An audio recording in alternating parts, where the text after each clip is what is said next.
hello, Ellen. Well, hello, Trevor.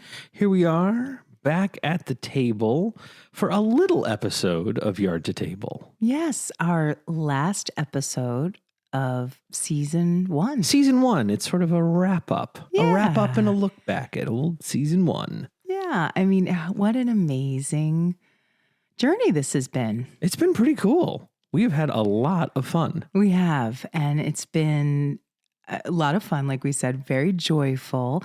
And I'm really excited with the response that people have given us, that they've had a really good time listening along on the journey. Somebody said we were a warm cup of soup in a podcast. Or comfort food. Was it soup? It was comfort food. Comfort food in a podcast. Which, honestly, I'll take it. I am all for it. High praise. That is high praise. I think it was what we were going for, so I feel very seen and heard. Well, you actually aren't seen at all. Right. Because it is a podcast. That's right. So What's an expression? Being seen. Just clarifying. Yeah. Just making sure. Yeah. But we appreciate the feedback that people have given us, and those responses have been great. And I'm just thankful to our amazing guests. We've had a lot of wonderful people join us on the podcast. They did not know what they were getting into. They had a little bit of an idea what they were getting into, but it's a lot of us. Yeah. Some people knew us really well. Some people didn't know us at all. And everybody took it in stride. They did. They were all open and excited about the concept of Yard to Table and what we were looking to create here on the podcast. And I think we need to give everybody a shout out. I mean, I can't express enough gratitude to our dear friend Liz Reuven of Kosher Like Me. Guest number one. The ultimate, the original guest of Yard to Table, and always will be. Just her enthusiasm for farming and cooking and celebrating her Jewish heritage and vegetarian dishes. I like that she said that I was a good eater. Which my mother would be very happy to hear. You felt very seen. You're a good eater, and I do pride myself on being a good eater. And she's right. And I'm surprised I'm not double my size for the amount that I'm a good eater, but I'm happy. That would be okay if you were. And then, of course, we had Christina Kother of Nomatica, who just took us on an incredible journey around native plants and inspiration around growing and practices and how to create a national park in your backyard. Yeah, and she's been so great with Stonebrook and all the help that she's given us and learning that she's given us over the years that we've been here, and the tips and the tricks and the help and the growing and the good stuff.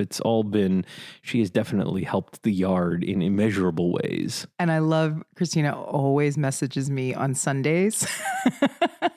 Which I so appreciate after she listens to a new episode of the podcast. Super fan. I'll take it. I appreciate it. And it's so fun to hear her feedback and hear what she has to say. And what about that Lori? Oh, Lori. Lori Cochran-Dougal. Good people. The farmer's market. Yeah. That's the good stuff. I think that so much of what she talked about and so much of what she did in what she does in the farmer's market with all the different programs, all the different charitable organizations that she connects with is so much more than I even remotely thought. And I knew a lot about the farmer's market. It's not like a place I've never been before. I agree. It was just so insightful to all the other programs that they're doing. There's so many levels of the work that the farmers market does that creates these ripples throughout our community that really provide so much positive change. Totally. In so many areas, obviously supporting local growers and makers, but from those that have food insecurity to supporting veterans and the amazing programs that they have for children. It's such a huge, awesome. Huge ripple. It's pretty excellent. It's pretty epic. Yes. And just the people that she surrounds herself with is just so amazing. The farmers, the people that we've met at the market, that have also been on the podcast. That's true. Like Janae. That's right. Janae Habansky of Herbaceous Catering. What a wonderful conversation that was. I mean, Janae is at the market every Thursday. Yep. She is an incredible chef who also does catering for private events. We just had a pot pie of hers. It's so good. We talk about the pot pie. We actually have a squash lasagna. Oh, that's right. We that do. We're going to have tonight, I believe. That's in right. the freezer. It's nice and cold and chilly. I like it. I will take it. Delicious. But her approach is so much about what we're intentional about for Yard to what Table, we believe in too. which is supporting local growers, really being seasonal and sustainable with how you approach food, growing things in her own yard, and really using those other items that she can't grow, but being very intentional, which we love and obviously supports our mission. If we have a mission at Yard to Table, I think we do. Cultivating a delicious life, one yard at a time. There you go. I also thought it was pretty cool. She said it was funny. I'm sensing a theme here with your comments. Is there? Good eater. Weird. Thinks I was funny. Weird. Okay, anyway. One more guest that we had that was also cannot be unnamed is Marina Marchese. Oh my gosh. This was such our honey sommelier. a whirlwind, amazing and trip. founder of Red Bee Honey. Yeah, here in Weston. And that was really an explosive, eye-opening session of honey tasting and knowledge that we got from her. Yeah, and we had obviously read her. We had been aware of her book before we actually met her, and then figured out she was a Weston neighbor, and that was so incredibly cool. But you're right. I mean, having that ability to be with someone so knowledgeable and so experienced, taking you through this world tasting and of what honeys. she shared with us was so amazing. Yes. It was just opened my eyes and palate in a way that I was completely unexpected. I've never thought of honey that way. It was really transformative. Yeah. So we appreciate, and as I reflect back, I mean, how incredible these strong women Totally in our community doing incredible things. You know, I love that and I celebrate it. And I just as we all should. Thank you so much to these amazing women, these guests that we've had this year. And what a great way to start. Yeah. It's a good season. Yeah. And we've got stuff coming up in 2025, right? This is not the end of Yard to Table. Not even remotely. No. And we said that on the last episode. That was the last episode of the year, but not the last episode ever. That's right. And we have lots more in store. We're very excited. We're going to take a little hiatus to plan and record. And I think you mentioned getting out in the field. Yeah, we have I think maybe literally out in the field. At least 1 or 2 field trips that we're going to do.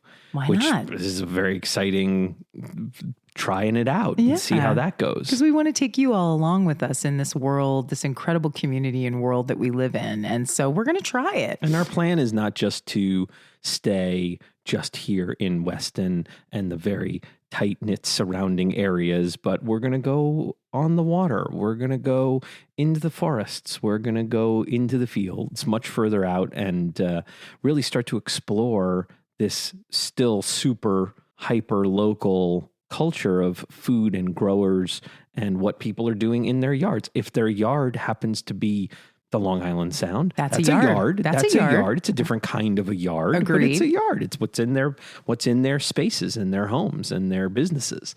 And I think it's incredible. We have this list of people that we are reaching out to and talking to about Yard to Table. And we continue to be so amazed by the talent and the heart and vision of so many people doing incredible things in their yards and at their tables. And we would love to hear from all of you.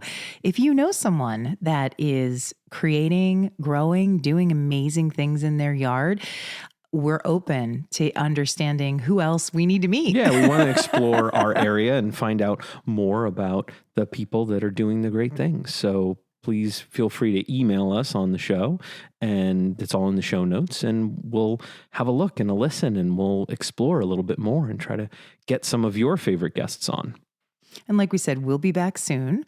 And if you haven't caught up with all the episodes, all previous 10 episodes of Yard to Table, take this opportunity to give a listen or maybe a second listen and send us notes and all that other good stuff. And try to share it a little bit too. That would really, we would love that. If every person listening could share it with a couple of friends, that would really help to get it out there so that more people could understand how to bring that joy of cultivating their life to each other. And I think that would be really fun and a good thing to share in the new year. I agree. And we also, of course, in order for us to get the word out, if you are so inclined and want to take a moment to follow us on Instagram at Stonebrook House, and wherever you're listening to your podcasts, rate us or drop a review. Everywhere. We're everywhere, every platform. iHeartRadio, Apple, Spotify, YouTube, you name it. We're on. There's a cuneiform tablet somewhere that somebody is carving as we speak. And if that's how you listen to podcasts, which would be more reading odd. a podcast. Yeah, but it's fine. Yeah. Different people maybe like that's the seen and not heard.